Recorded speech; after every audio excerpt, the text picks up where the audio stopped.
je suis Sanata, bienvenue sur ma chaîne, je suis coach sportif personnel, bienvenue dans la deuxième partie du bâton de santé de la marquise de Dai. Aujourd'hui on va faire un tout petit peu de renforcement musculaire, on va parler de Chi en chinois, de Ki en japonais, de Prana ou d'éther en français, tout ça c'est la même chose et on voit ça tout de suite.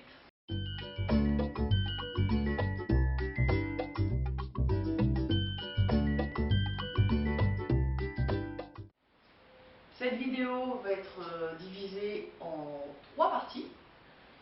Une partie de théorie générale qui va être symbolisée par un point blanc que je vous conseille d'écouter au moins une fois, que je mettrai à ce niveau-là.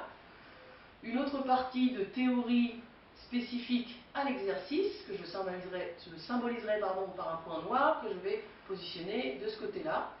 Ça, je vous conseille de l'écouter plusieurs fois avant de pratiquer parce que je vais donner plein de consignes très pointues sur l'exercice en lui-même. Puis la dernière partie où je ferai tous les exercices physiques en même temps que vous. Nous vivons dans un monde de dualité, je pense que tout le monde le sait, le haut, le bas, le féminin, le masculin, le masculin, la droite, la gauche, l'intérieur, l'extérieur, etc., etc. Dans d'autres civilisations, comme les civilisations asiatiques, c'est symbolisé par le yin et le yang. Je pense que tout le monde en a entendu parler. Donc le yin et le yang, harmoniser son yin et son yang, ça veut dire être un seul avec tous les éléments qui nous composent. Tous les éléments qui nous composent, selon justement les modes de pensée et les civilisations occidentales ou asiatiques, ou même les civilisations qui nous ont précédées, ça ne veut pas dire la même chose. Et c'est pour ça que je vais essayer de vous expliquer les quelques correspondances que l'on peut trouver dans les différents courants de pensée. En Chine, on décompose le corps, donc particulièrement dans les arts martiaux, on va faire simple, par le Shen, enfin les arts martiaux, enfin, pas forcément les arts martiaux, le Qigong, etc., qui sont des variantes en médecine traditionnelle chinoise aussi. Le Shen, l'esprit, le Yi qui est l'intention, le Qi qui est le souffle de vie, la force vitale et d'autres, c'est ce qui compose le yin et le yang de l'être humain. Donc s'harmoniser pour les Chinois, enfin pour ce courant de pensée, pas forcément pour les Chinois, mais pour ce courant de pensée, ça veut dire mettre tous ces éléments dans un seul espace-temps, dans un seul moment. Ça, c'est pour la Chine. En ce qui concerne le Japon, eux, dans les arts martiaux, ça va être Shinji Tai, qu'on va mettre en place pour harmoniser. Tai, c'est le corps, Ji, c'est la technique, et Shin, c'est l'esprit. Et donc, c'est mettre tous ces éléments-là en place, dans le même espace-temps, pour pouvoir avoir une force et être à son maximum de son potentiel au même instant. En France, en fait, on n'a pas vraiment ça. On parle de l'éther, donc l'énergie, mais on n'a pas développé cette façon. En tout cas, moi, je ne la connais pas. Donc en France, c'est plutôt sur l'âme, l'esprit, le corps, et s'harmoniser, ce serait plutôt tout ça. Mais rien ne nous empêche d'harmoniser et de comprendre que si on a regardé les aspects de l'être humain sous plusieurs angles, finalement, ça veut dire la même chose. Donc là, harmoniser pour nous, ça va vouloir dire quoi? Utiliser toutes sortes de courants de pensée, que ce soit la technique, le Shinji, le Ji en japonais, que ce soit Shen, l'esprit en Chine, ou que ce soit l'âme, l'intention ou le corps, tout ça, on va mettre ça au même moment. C'est exactement comme ça que font quand on voit les champions, les karatékas, etc., qui mettent toute leur énergie et qui arrivent à casser une brique, par exemple. Alors, entre parenthèses, j'ai participé à quelques festivals d'arts martiaux. Ce ne sont pas des briques, ce sont des plaques de plâtre. Alors, effectivement, c'est quand même très compliqué d'en casser une, deux, trois ou quatre. Si notre énergie, donc notre chi, notre ki en japonais, notre éther ou notre prana se disperse, on n'arrive pas à être complètement dans notre intention au même moment. Et c'est ça qu'on va travailler aujourd'hui, être complètement dans notre intention au même moment. Alors ça ne se travaille pas dans un claquement de doigts, par contre petit à petit, en s'entraînant, on y arrive. Petit point particulier sur l'apprentissage. C'est très important de comprendre que l'apprentissage se déroule en 4 phases. étapes. Phases. 4 phases, voilà, c'est ça. En 4 phases, en 4 étapes. La première étape, je suis en incompétence inconsciente. C'est-à-dire, je ne sais même pas ce qu'il faut faire, ça n'existe même pas pour moi, j'en ai aucune idée. Deuxième étape, je suis en incompétence consciente. Je commence à voir des choses et je me dis, tiens, c'est vraiment étonnant de pouvoir faire ça, mais je n'ai aucune idée de comment le faire. La troisième étape, j'arrive en compétence consciente. J'ai compris comment faire la chose, je sais comment mettre les choses en place, mais ça n'est pas du tout instinctif. Si je ne mets pas mon intention, ma pensée, ma réflexion dessus, ça n'est pas automatique. Et la dernière phase, la phase professionnelle, mais qui fonctionne pour des tas d'exemples que je vais donner, c'est la compétence inconsciente. C'est-à-dire au moment où je fais les choses, finalement, je n'ai même pas besoin d'y penser pour y arriver.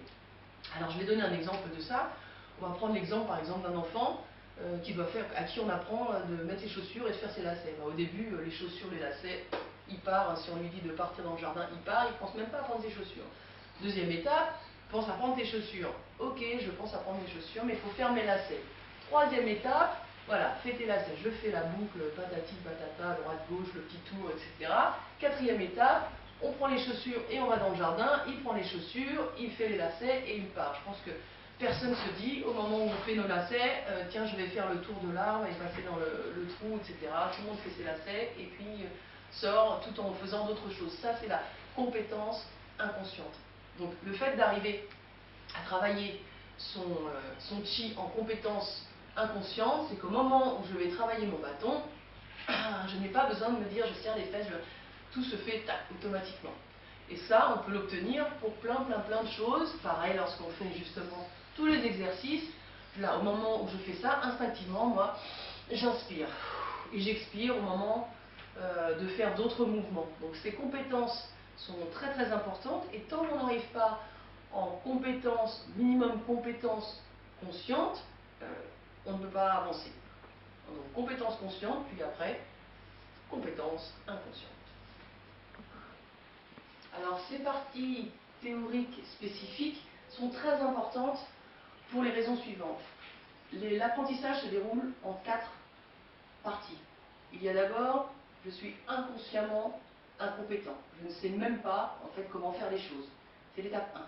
L'étape 2, c'est je suis consciemment incompétent. Ça veut dire que je me rends compte que lorsque j'essaye par exemple de passer mon bras derrière, ça passe pas bien, que ça coince, etc.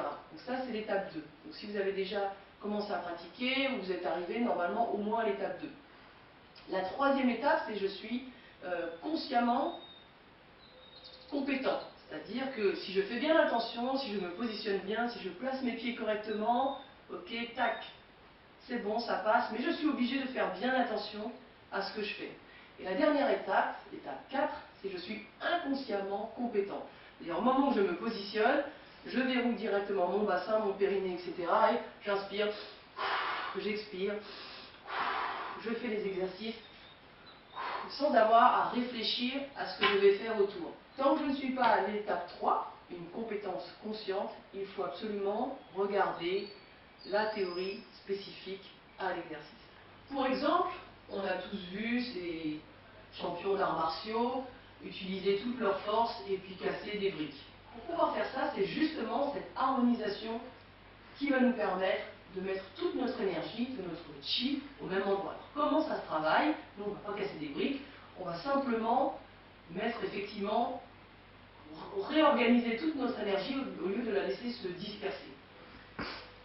Concrètement, ça va consister à mettre mon intention et ma force musculaire au même endroit. Donc, sur le bâton, on va faire ce qu'on appelle un arc de force interne. Ça veut dire que je vais contracter tous mes muscles intérieurs, donc la partie yang de mon corps, puisque je vais commencer à parler en termes chinois, puisque tout est dualité, donc la face antérieure et la face postérieure. Donc la face antérieure, j'ai dit yang, c'est yin, la face antérieure est yin et la face postérieure est yang. Donc je vais contracter tout vers l'intérieur, aussi bien mes jambes. Donc là je me suis mis dans cette posture-là pour faire une démonstration, mais ce ne sera pas dans cette posture-là au moment de l'exercice. Vous allez voir qu'au début, quand vous allez commencer à contracter, ça va mettre du temps. C'est-à-dire qu'il va falloir justement, c'est pour ça que j'ai parlé des compétences inconscientes, vous allez commencer à forcer un peu, alors peut-être simplement juste sur le bâton, puis vous dire, ah ouais, au niveau des bras, ok, je fais un arc de force interne ici, mais au niveau des jambes, il ne se passera rien. Puis après, voilà, je prends tous mes muscles, voilà. Voilà. C'est pour l'instant, c'est très lent. C'est pour ça que vous n'êtes pas, si c'est lent, vous n'êtes pas encore à bien arriver à harmoniser en un point votre chi. C'est pour ça que quand il tape des briques, par exemple, tcha, en fait, on voit que toute l'énergie, elle est à un instant donné. Si je fais comme ça bien lentement, en fait, mon énergie a fait, elle n'a pas fait tchac. Donc là, au fur et à mesure, le but c'est, voilà, arc de force interne. C'est comme ça, quand vous voyez, ça m'essouffle, parce que j'ai donné toute mon énergie d'un seul coup vers l'avant. Vous voyez, j'ai maintenant du mal à parler. L'arc de force externe consiste à faire exactement l'inverse, c'est-à-dire que là, je vais tirer sur le bâton comme si je voulais l'écarter, et je vais serrer mes fesses, ouvrir mes épaules, et là, je fais un arc de force externe. Donc au départ lentement, donc en compétence consciente, j'essaye, je sens, je serre les fesses, je sens mes ischios derrière, mes épaules, mon dos, ma tête. Voilà. Je ne sais pas si ça se sent un peu à la caméra, je suis en train de tirer vers l'extérieur, je prends mon temps. Lorsque vous êtes dans une salle de sport, vous pouvez faire exactement la même chose avec des presses, etc. Moi, je ne recommande pas, parce que finalement, on ne peut pas avoir une puissance à un instant donné. On est obligé de forcer vers l'avant, forcer vers l'extérieur. Alors que là, rien ne nous empêche d'être à fond. Donc, arc de force interne, arc de force externe, et je suis à fond lorsque je fais ces pratiques-là. Vous ne pouvez pas voir la caméra, mais du coup, ça me fait transpirer. Ce sont vraiment de très très bons exercices. Donc, je vais être en compétence consciente, c'est-à-dire que je vais prendre mon bâton et je vais réfléchir et insister, mettre toute mon intention et tout mon esprit sur une concentration musculaire vers l'avant. Mes cuisses, c'est comme si je voulais resserrer mes genoux, resserrer mes abdos, resserrer mes bras, voilà, tout est vers l'avant. Voilà, je réfléchis, ok, j'y suis. Alors là, je vous ai fait ce geste-là parce qu'en fait, on sera sur le côté, je peux le faire de face, ce sera plus simple. Donc je mets mon intention, voilà. Donc, au départ, ça prend du temps. Ok. Et au fur et à mesure, ce temps va se rétrécir. Et donc c'est ça qu'on appelle le ki en japonais, le chi en Chine. C'est arriver à le mettre dans un seul instant, c'est-à-dire je rentre en compétence inconsciente au moment où je décide de mettre mon énergie. J'ai tout mis instantanément dans le même geste. Pareil pour l'arc de cercle externe, où cette fois-ci, donc je réfléchis, je me dis voilà, je contracte tous mes muscles, je serre mes fesses, je contracte tous mes muscles vers l'extérieur, ok, je suis en compétence consciente, ok, et au fur et à mesure, j'ai plus besoin de ce temps de latence pour pouvoir arriver à concentrer mon esprit, mon corps, ma détermination, mon intention, au même moment, au même instant, dans la même action. Une toute petite chose que je préciserai sur toutes mes vidéos, qui est vraiment fondamentale, c'est le périnée. Donc c'est-à-dire le plancher pelvien. Le périnée, le plancher pelvien, en fait, ce sont des muscles qui retiennent toutes les viscères et en grosso modo qui retiennent tout le corps. Cet endroit-là est un endroit vraiment stratégique. Par exemple, c'est là où il y a le premier chakra, le chakra racine. C'est de là que va monter toute l'énergie. Le chi souvent est symbolisé ici, le centre de gravité au niveau du nombril. Et si lorsque je fais mes arcs de force, au moment où je fais mes arcs de force, je ne tiens pas mon plancher pelvien et que je pousse vers le bas, ce qui va se passer, c'est que je vais simplement étirer mon plancher pelvien. Alors, c'est très bien d'étirer ces muscles lorsque je veux faire, par exemple, un grand écart, c'est super. Seulement, si j'étire mon plancher pelvien, là où évidemment le corps a bien fait, les sorties pour évacuer les urines et les matières fécales sont évidemment vers le bas. C'est quand même plus logique. Mais si j'étire ces muscles-là, au fur et à mesure, ce qui va se passer, c'est que je vais avoir des problèmes d'incontinence à la longue. Pas sur le moment, mais à la longue. Donc déjà, je fais une toute petite parenthèse. Si lorsque vous toussez, vous rigolez, ou vous éternuez, vous avez des petites fuites, déjà, il faut tout de suite aller chez le gynéco pour les femmes, ou la sage-femme, ou chez le médecin pour pratiquer des exercices. Il n'y a pas d'âge pour pratiquer ces exercices, je l'ai déjà fait avec des femmes âgées de plus de 70 ans et on récupère. Donc faites-le le plus vite possible. Donc si dès qu'on sent qu'on met de la tension, finalement ces muscles-là qui sont les plus faibles entre guillemets du corps par rapport aux abdos, si ces muscles-là ne tiennent plus, il faut absolument les travailler.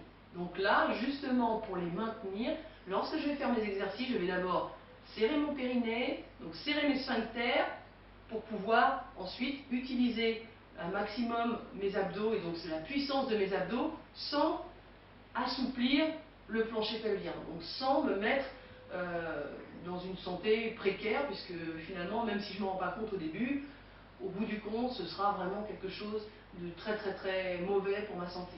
Je ferai une vidéo spéciale sur ça, parce que je trouve qu'on n'en voit pas assez, et c'est vraiment vraiment fondamental.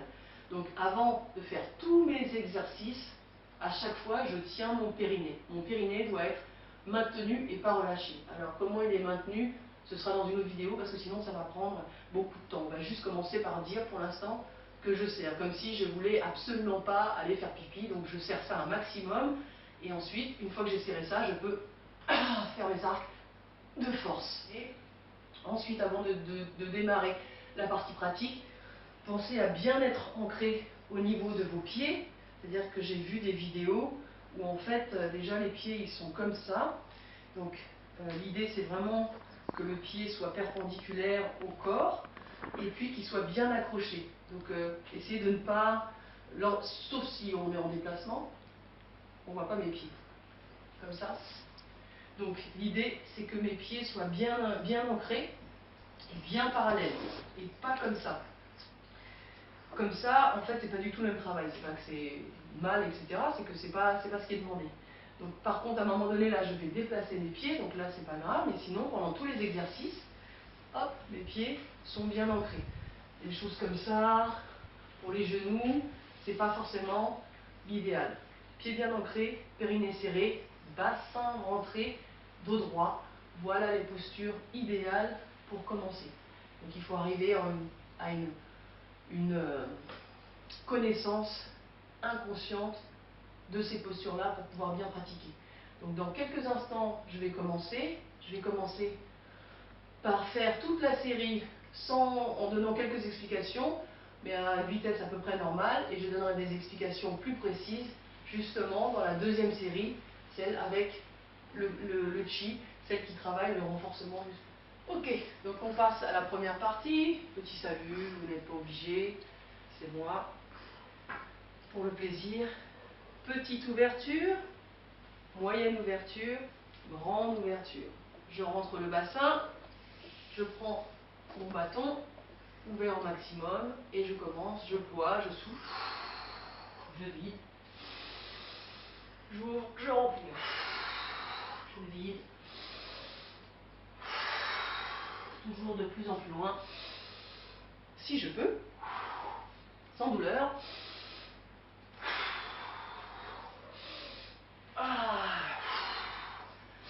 Mes pieds sont bien ancrés. Je rentre à l'intérieur le plus possible. J'ouvre.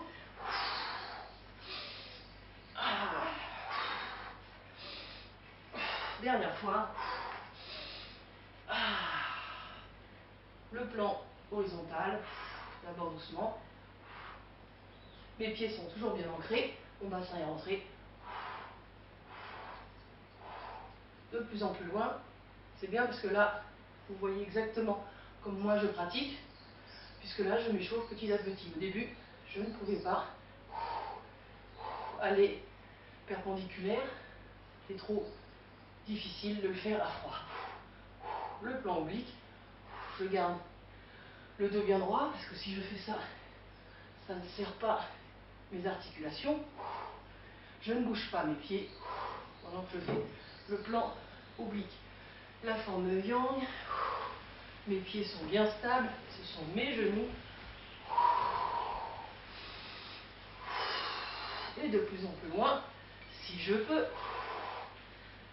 Et je vais chercher de plus en plus loin la forme yin. Donc vers l'intérieur.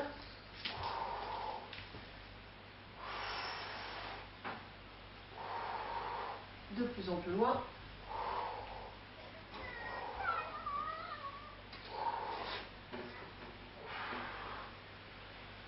Travail latéral. Toujours droit. Je peux décoller un petit peu mes talons.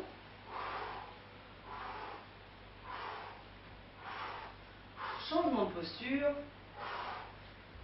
Ah, je me suis embrouillée.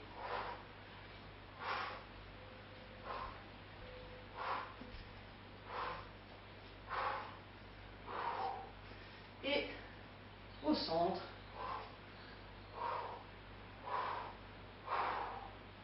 Les dorsales, on est parti. Toujours périnée serré. Les pieds sont bien ancrés. Le bassin est rentré. Les abdos sont tenus. De plus en plus loin.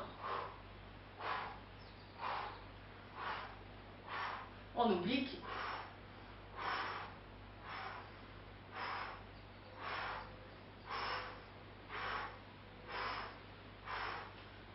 La forme de yang. Vers l'arrière. Regardez bien mes genoux qui forment des 8 couchés. La forme yin. Voilà. Je pense toujours à mon bassin, mon périnée, le dos bien droit.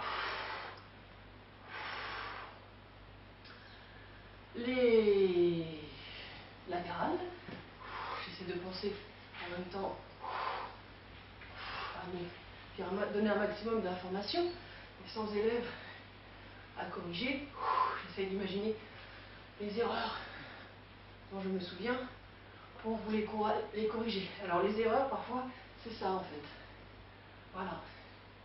Donc restez bien droit, le bassin, rentrez, changement de posture.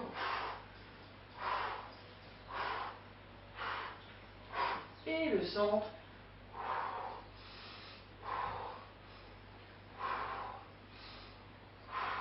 Ok.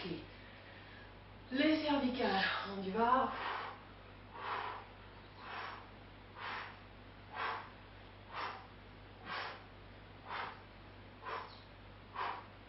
On oublie.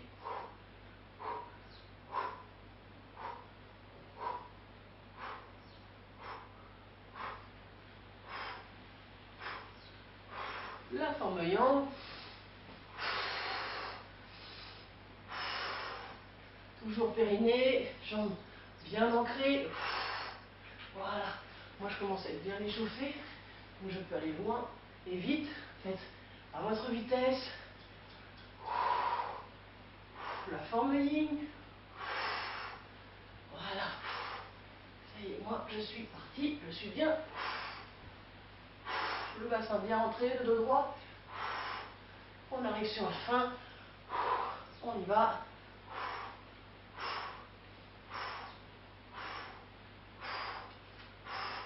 Changement de posture.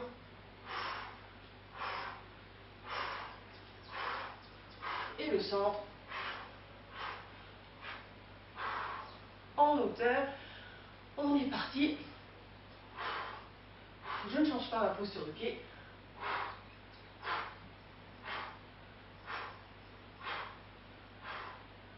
On oublie.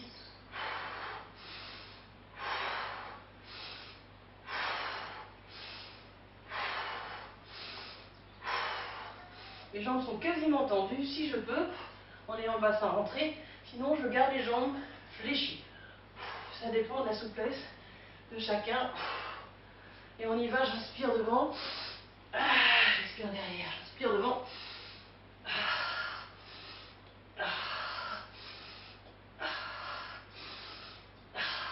Et dans l'autre sens, j'inspire derrière.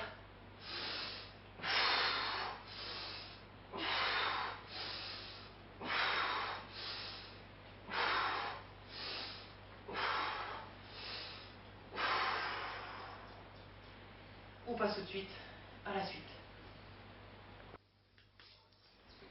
La suite, c'est une espèce de massage.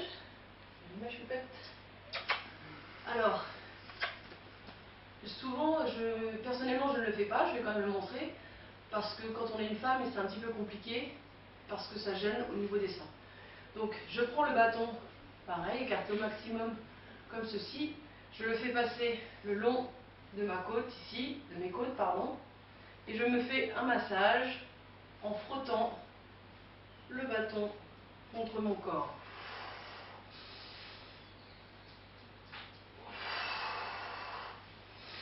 En inspirant devant, expirant derrière. Le bâton collé dans l'autre sens. J'inspire derrière.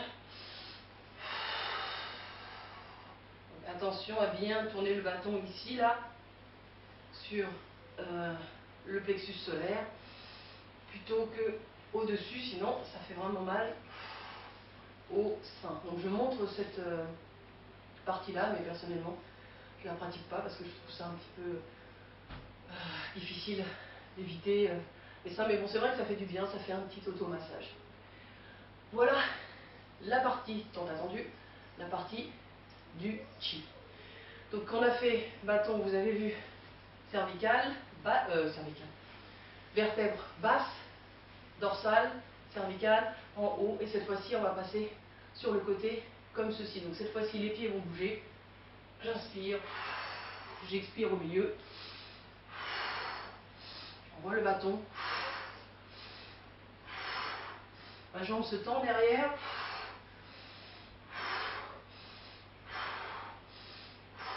et je m'arrête à un moment donné sur un côté, et au moment de souffler, je fais un arc de force interne.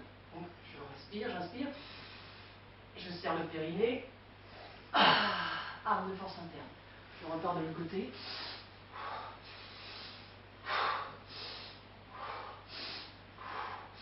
Et j'arrive ici, arc de force interne. On continue. Je vais faire peut-être plus lentement.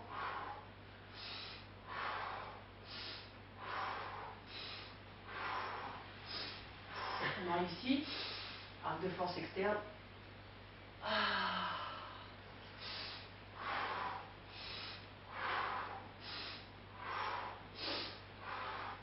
On arrive ici, arc de force externe. Et je continue.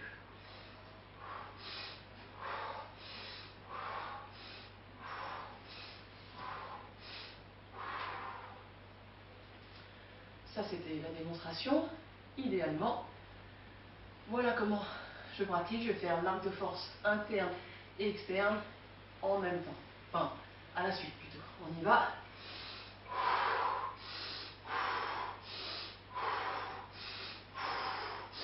Périnée, arc de force interne. Inspiration. Périnée, arc de force externe.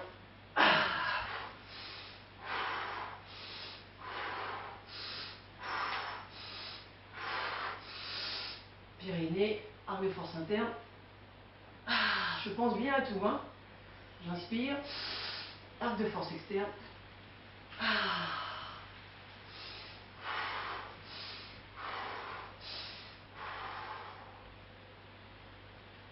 Je vais décomposer cette pratique pour pouvoir, ceux qui ont plus de mal, pour pouvoir bien leur donner le temps de faire ce chi qui est le but là, de cet exercice. Donc je pars ici, et lorsque je suis ici, je contracte donc mon périnée et tous mes muscles sur la face interne de mon corps.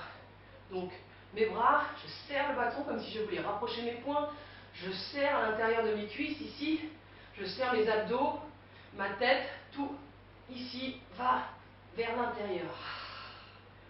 Voilà l'arc de force interne. L'arc de force externe, je vais tirer mon bâton comme si je voulais l'écarteler, je vais essayer d'ouvrir comme ceci mon corps. Donc j'inspire, périnée, Voilà, je fais attention à ce que tous mes muscles soient contractés. Voilà, j'espère que c'est clair pour vous, pour cette pratique. Donc je suis en train, donc j'enchaîne là directement. Donc j'ai fait mes arcs de force, je continue à balancer. Et puis maintenant que j'ai fait le côté, je vais faire l'arrière. Alors l'arrière, soit je peux passer mon bâton comme ça et spiraler autour de mon bâton, comme ceci. Soit je peux partir de devant et je fais le tour comme cela. C'est comme vous voulez. Je vais faire les deux sortes, comme ça ce sera plus simple. Je prends le bâton derrière moi et je spirale autour du bâton. Je regarde d'abord, donc là effectivement mon talon se lève. Je regarde, je suis tournée vers la gauche. Je regarde d'abord mon talon gauche, mon talon droit, talon gauche, talon droit. Puis je suis tournée vers la gauche et je vais de plus en plus loin. Je suis à gauche mais je regarde mon talon droit. Je suis à droite et je regarde, hop là, mon talon gauche. On y va. D'abord doucement, puis de plus en plus loin, si je peux.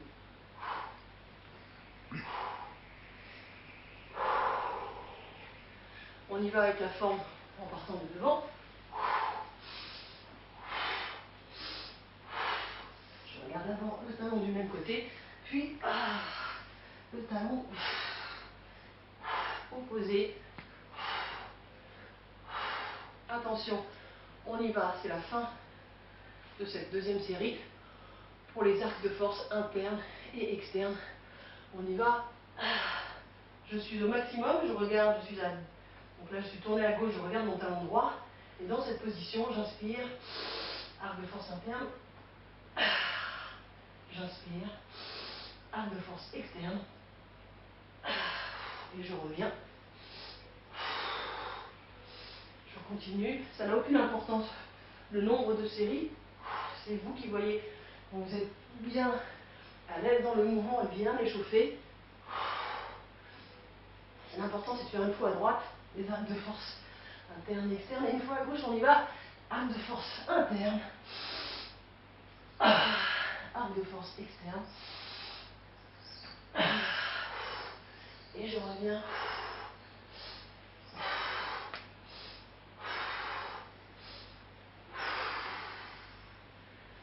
On lâche la pression.